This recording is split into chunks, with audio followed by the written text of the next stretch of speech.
have one.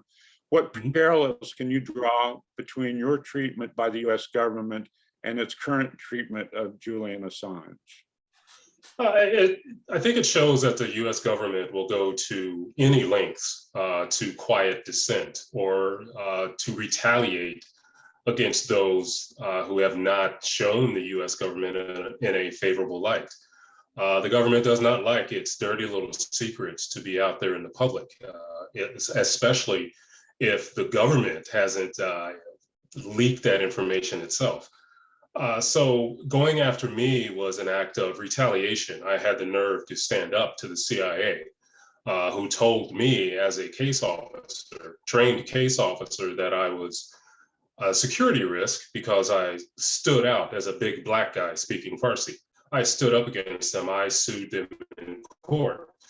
Um, I was ready to go, ready for the fight, and the court system deemed that me, a black man standing up for his civil rights, was a threat to national security. And I still have trouble wrapping my head around that concept.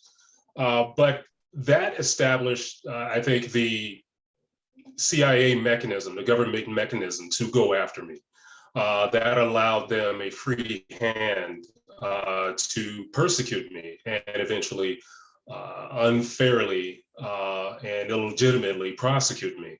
I think they're doing the same thing with Assange. They're denying him any so-called rights that they may, guarantee him.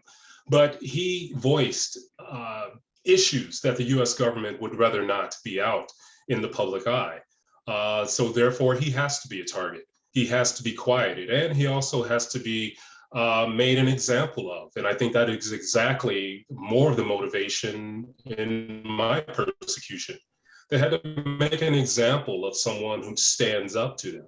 And I think that's exactly what they're doing with Assange.